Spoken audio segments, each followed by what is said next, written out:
Welcome back to Geriatric Alpha Runt Productions. My name is Garp here on YouTube and across all the major platforms of Instagram, TikTok, Facebook, you name it. As I always mention, I've got a young man who's helping me to optimize, and we're trying to make something of this little show here. So please like, subscribe, comment, help us get to 1,000 subscribers so we can start to monetize this. And let's have some fun, because I've got a really special guest today, a good friend of mine, Francis Curry. How are you, Francis? I'm doing well. Thank you for having me. I've been trying to get Francis on for a while now, and boy, what can I say about Francis? I think I should start out by saying, I always tell you this, but I think the coolest quality of Francis is that everybody wants to be your best friend. It's like, it's a very rare quality where you can endear yourself to so many people. And you just have that special quality where everybody wants to be in your presence. It's a interesting thing. And we're going to delve into that a little bit, like maybe why it is that people trust you and they look forward to hearing your opinion on things. But as we always do, we're going to separate this up into 3 different sections. That way, if there's not something that you're interested in listening to, you can fast forward to the next section. So much like we usually start our program, is that we start with jiu-jitsu because it's the genesis of our relationship. And that's where Fran and I met. And we're both obviously not young men, so we kind of gravitated together, being the older guys in the room. And here we are now, gosh, I guess like 4 years later. Can you tell me about your jiu-jitsu journey? When did you start? And sure. All that good stuff. So it's about 4 years ago. It started here at Six Blades. And like you said, I think we were probably within days of each other in terms of coming into it. And I think the other part to that story is actually with our youngest daughter, Brinlyn. So she was in her late 20s at the time. As you know, she not only came into she was up in Dallas actually working on jiu-jitsu, was moving back to Austin, had found Steve and Victor and started coaching actually at Six Blades, started competing there, obviously coached your son, coached our grandkids. And that was the impetus of actually moving in that direction. So I think you also know Harry Shaw. Sure. So I'd been training with Harry Shaw doing Krav. And so that was a journey. Been doing that for about 4 or 5 years. So you were in Krav before?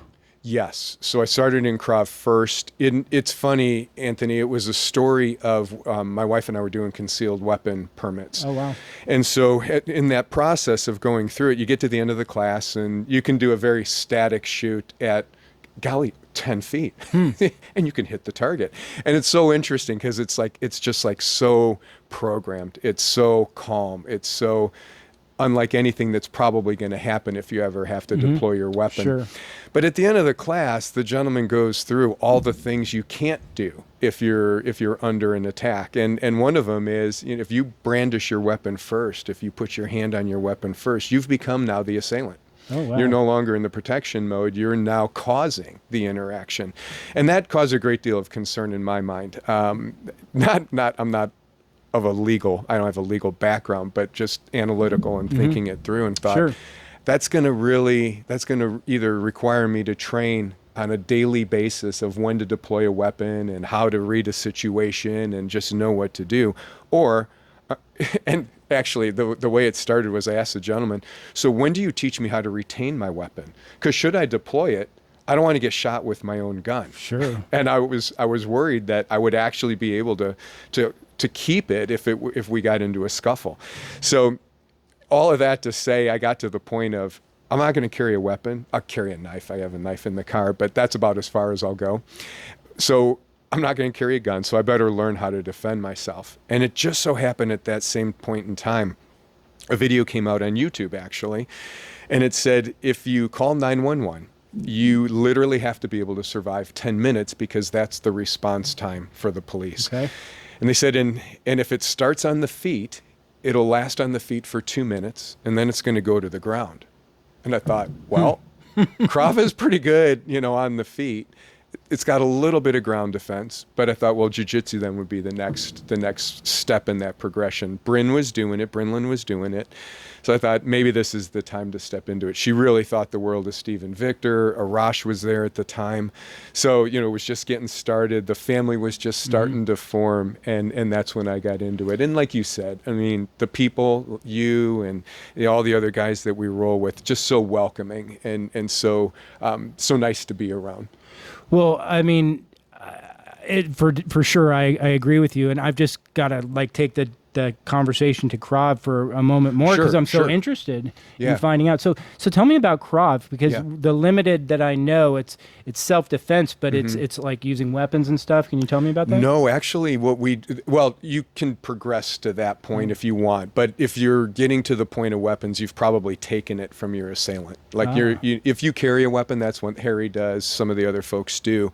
Again, I never felt that comfortable with it, so it's all striking. So really, the piece I was interested in, whether it's your fist, your elbow, your knee, your foot, like your leg, your shin, like it's striking. And from there, and it's actually a defensive system. So it's rare that you would be on the initiating side.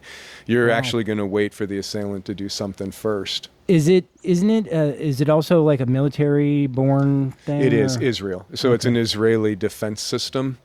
And then from there, like a lot of things, it's integrated with a lot of other stuff. Steve has been trained in it. He's very familiar with it. And I landed on Harry because of a neighbor. A neighbor was going through it. Do they do belts like jiu-jitsu? They do, actually. So so they have a belt system. Memory serves me right. It's white, yellow, orange, blue, green. No, I'm sorry. White, yellow, orange, green, blue, brown, black. So 7 different belts. Okay, so they skipped the purple belt, huh? That's interesting. Yeah. Okay. And then once you got into jiu-jitsu, then how was that? It's always kind of a humbling experience to get manhandled by a 16-year-old and a woman. Oh, absolutely. Yeah. Who else? I mean, my grandkids. Like your daughter. My grandkids. Your daughter used to beat the shit out of me. She would put us all in pretzels. I mean, it's just amazing, right?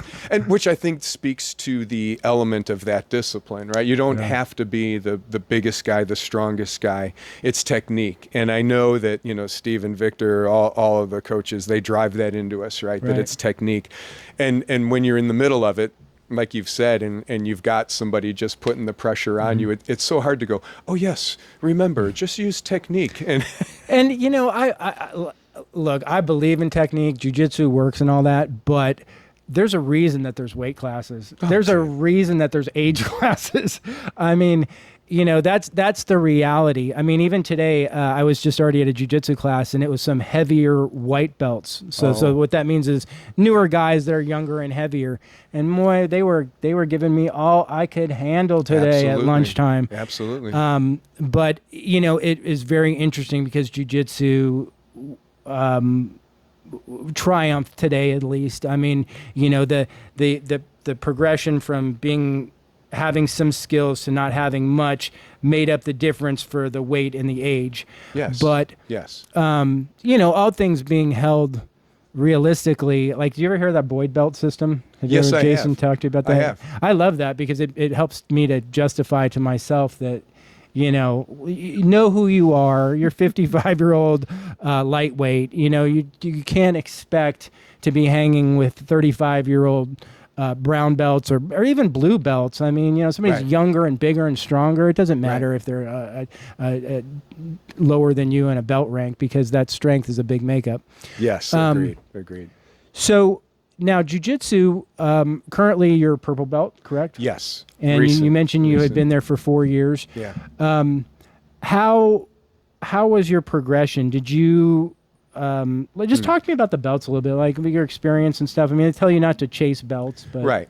And and it's funny because I'm not on that journey. Like I said to Steve, I hope that I'm 61. I hope that I'm a black belt by 100. Like like I'm not in it for the belt. I'm really not. And I'm an accountant, so I'm really into how things work. I really want to know the system. I really want to understand the process. And so, I read a book a while back called Chop Wood, Carry Water. And that just I'm into Jason it. Hackett's Yeah, I mean, you're just always trying to refine it. favorite You're just analogy. always trying to be better, and that's how I come at it. I just always want to be better. And I think you said it today. If you were up against younger people that were stronger, that had more stamina, had more cardio, but you survived, well, Boyd belt or not, that's the system, right? Survival really becomes, I think, at our age, for me, that's goal number one. Right. Can I do a second round after I've survived the first one? And dude, I got to tell you, it's getting harder. I mean, it's the hardest thing I've ever done. I mean, I'm constantly like on the bottom and just seeing there's like a minute and a half left, and I think to myself, why am I doing this? When this round is over, I'm I done. know. Yeah. I'm not doing this anymore. Why am I doing this to myself? I'm too old for this. Yeah. And then I get my amnesia and I go back again. I guess it's because it's hard, and at our age, it's tough to get incremental improvements and to walk, to go a ladder of rungs to try and achieve something. It's at 55 or 60 years old, it's like we're not really doing that too much anymore. No. And to your point, I think we did that, especially as men, especially when we were growing up. Career was that thing, right? Like that's how you measured yourself. It was a career progression, and how were you doing against your neighbors or what? I mean, there's always been a competitive. I mean, there's always a competitive fire, right? It's just where are you going to apply it, right? And so I view jiu-jitsu as another one of those. It's chess. I mean, it's mental chess. For sure. It's three-dimensional chess. Like you're just constantly working a problem, and I enjoy that. I enjoy that mental stimulation, and it just so happens that physically they kick the tar out of me. So, and for us, I mean, at least I can only speak for myself. The benefits are not only physical; it's that mental health that you get from being in shape. Yes, and then the friendships that we've created, and there's so many positive things that it's really been kind of an epiphany at 50 years old to find something that I caught fire with, because it kind of seems like at 50 you're in your career, you're in your marriage, and you're just trying to really work it, and you're not really taking on new things and trying to improve. So no, and well said. And I think to your point, and you mentioned it earlier, and there's a group of like-minded people, right? Like nobody's out there trying to get to MMA. Nobody's out there trying to, to see how much damage they can do to somebody. Everybody's there in a collegial environment to help each other. And I think that facilitates or fosters it too, that we're all like-minded. Maybe we've got a little bit of a screw loose, but we enjoy that part of that competitiveness, but in a controlled environment where we can have some fun and push ourselves, but at the same time, we all know how to throttle it back too. Well, and this is what I love about this show is that I find that in conversations, it always leads me to something that I hadn't thought about, but I'm interested to pick your mind about now. I know that Brinlin used to compete. Yes. And I have you competed? No, I told her I would not. When she got, all the girls were competitive and had their own stories and really good stories. And when Bryn went in that direction, I told her I was not going to take, I didn't, because at my age, that would have been the focal point, and that's not fair, because she was really going after it. Well, and what's interesting about that is I've done it a few times, of course, and I'm kind of mixed emotions on it right now. It's like the last time I competed, I said, that's it, I'm not going to do it again. Sure. I'm not enjoying the process. I'm not able to enjoy the ride, so to speak. Even when I was in the bullpen, I was there with Kent Myers, and I'm like shitting my pants, just going, what am I, like doing the same thing I was kind of doing a minute ago, like, why am I doing this? What am I here for? And then when it's over, sure, you get the adrenaline dump, and you're happy that you put yourself out there. But here I sit again now, and I'm like, I just don't know if it's something that I want to continue to do. And sure. I think the thing about it that's got me pulled in different directions is I like to feel part of, and Sure, and that makes sure. me feel part of, to do that, to understand what the other guys are going through, and they've, and Victor's out there competing and stuff like that. Sure. But I think that it's helpful to hear that you're okay with not competing, and it doesn't affect how you feel about your jiu-jitsu journey. Because I almost feel like, am I supposed to? I see that's what they're doing. So, and then it goes right back to, well, don't compare yourself to what other people are doing. Yeah, but that's not how we came up. I mean, I get that. If kids of this generation, and I say kids, I mean, and I apologize, but anybody under 35 to me is a kid. My oldest is 37. Right, so, right. That's kids. Somebody's young when they're still in their 30s. Right, and if they want to do that, I mean, I get that, and totally understand why they would. I think as you move through and you get to different generations, like that's how we came up. So today maybe they don't measure themselves that way, but that's how we did. Like that was all competitive, right? It didn't matter. It could have been the paycheck, it could have been the car you drive, it could have been the house. That's how we came up, because we were one generation away from, I mean, for me, and I would believe for you, from how our families got to this country, right? So there was still that energy, there was still that passion and that fire. And where do you go to resolve that? Like, you could go to the military, but, as we were coming up, those skirmishes got less, and then it sort of blossomed out again. So where was that release? Where was that going to be? Prison?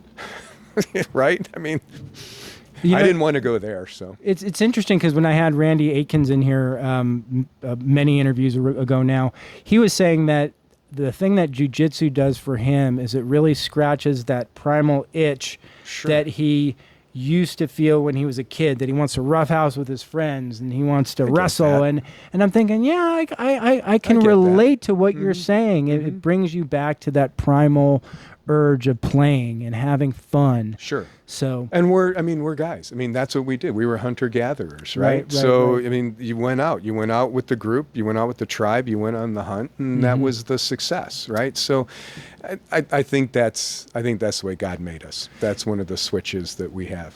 It's really a pleasure to be able to be around professional athletes that are like applying their trade in that room, and serious competitors. And here we are, older gentlemen just trying to stay in shape, having fun, but sucking off that energy. You know what I mean? Absolutely. And being in that room with those guys that are at the top of the food chain, it really makes you better.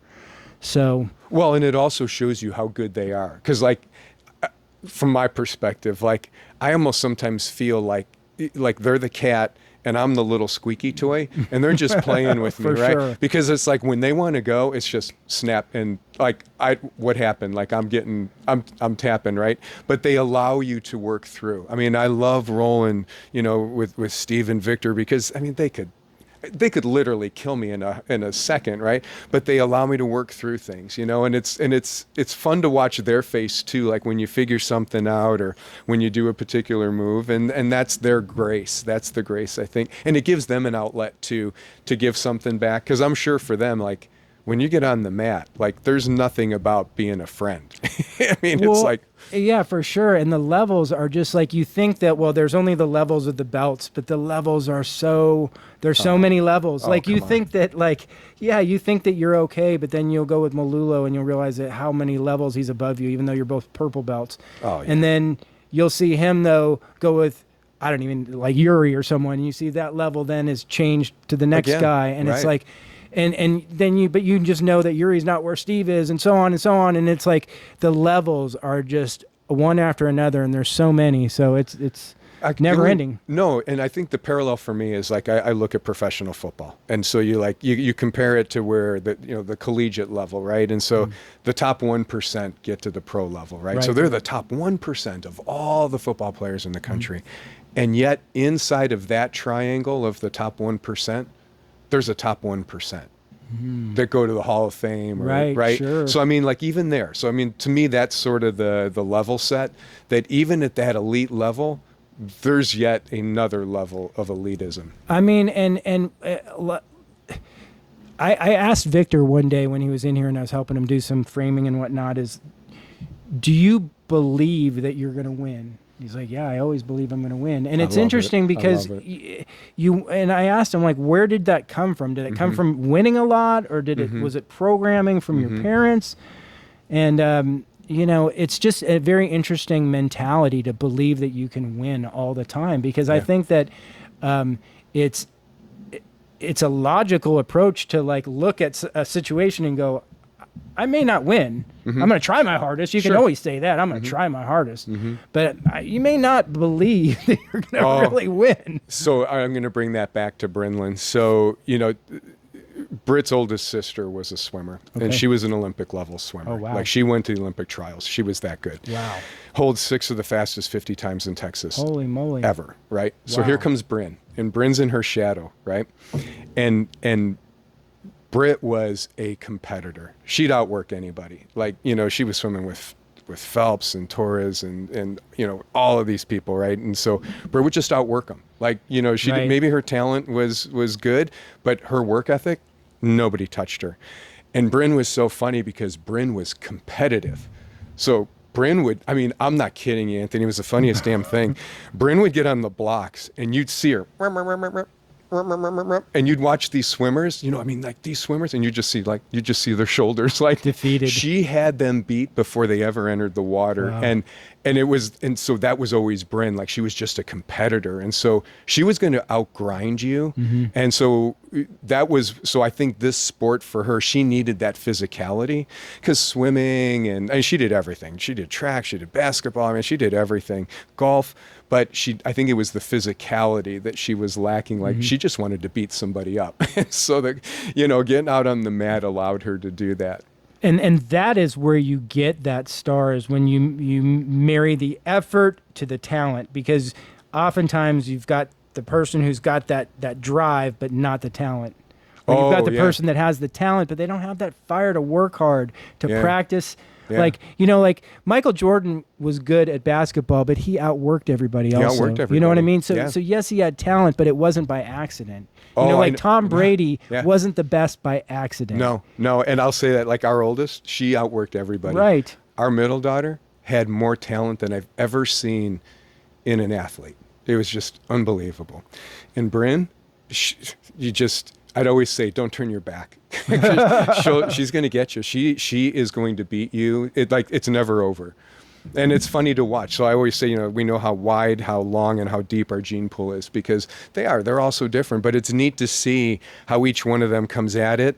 And I don't know that the other two will ever try jiu-jitsu, but Britt's kids do it, and I'm sure Bryn will bring her daughter into it too. But I think it brings out another part. Like, I think in life, and I think we're at that age now, as we look, I'll always say there's more in the rearview mirror than there is in the windshield. Absolutely, less runway ahead. But science is moving. So I've said to Trace, I'm not halfway home yet. At 61, I'm not quite halfway. I'd like to live to 100 if it's decent, right? If it's quality. Decent. Yeah, quality. Quality versus quantity. For sure. But I mean, I think that it's reasonable for us to think that we can live to 100 now. Oh, absolutely. I mean, because we're seeing it happen all the time. So in our lifetime, it's funny, because I was just doing this research last week. So in our lifetime, the average age, like when we were probably 15 to 20 years old, the average life expectancy here in the U.S. was 68 years old.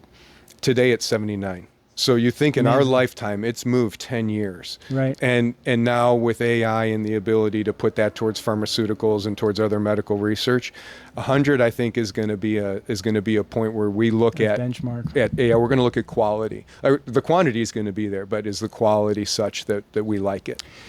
We're going to start to get off subject, but okay. I do need to say this, because they said it on the news that the Chinese president said that to Putin on a hot mic, where they translated it, that you can live to 150 years old if you swap out your organs. Yeah, that's interesting. They've been selling them, so I mean, think about that though. So you just replace your heart or your whatever it is you need to replace, like go in and get a new engine. I think Ted Williams is hoping for that. Well, right. Ted Williams got his head froze, for anybody who does not know that. Rest of the body. So listen, this has been a fantastic, fun first section. I expected nothing less with my buddy Francis. Please come back and join us for our next sections, where we're going to talk about some career stuff, some health, amazing stories that Francis is going to share with us. And then we also want to talk about some cars and wine and some fun-oriented stuff as well. So please like, subscribe, and comment. Thanks very much.